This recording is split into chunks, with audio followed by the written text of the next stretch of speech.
President Obama is ordering nearly 300 troops into Iraq to guard American lives there, with the bloodshed in that country getting worse pretty much by the day.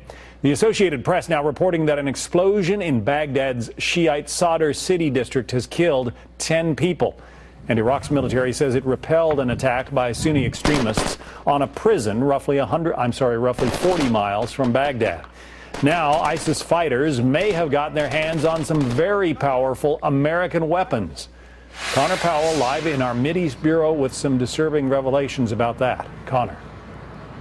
Well, John, the news out of Iraq continues to get worse. We're hearing about some explosions in Baghdad, sectarian and ethnic fighting also going on there, killings across different religious lines there. And the worst and most scary news is that these ISIS fighters continue their push across the country. Also, we're hearing that they now have acquired American-made Stinger missiles. It appears the ISIS fighters seized them from the Iraqi military during battles with the army when the army laid down their weapons and simply fled the bases. These are powerful weapons that would give these ISIS fighters a powerful new tool in battling both Iraqi and any type of international force there. As the situation worsens there, the White House also ordering more than 300 or so American troops to Iraq to help secure the U.S. embassy there and other American facilities in the country. According to defense officials, these troops, a combination of Marines and also Special Operations Forces, they are there in a defensive position. They're not there for any type of combat operations, but that, of course, could change if President Obama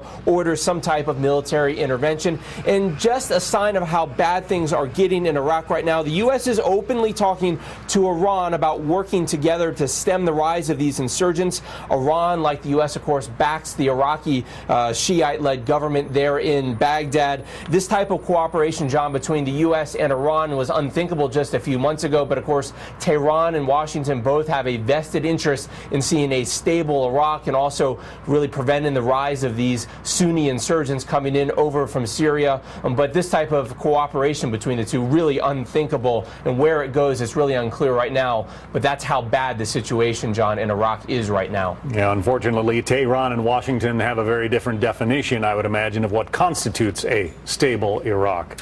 Connor Powell joining us from Jerusalem. Connor, thank you.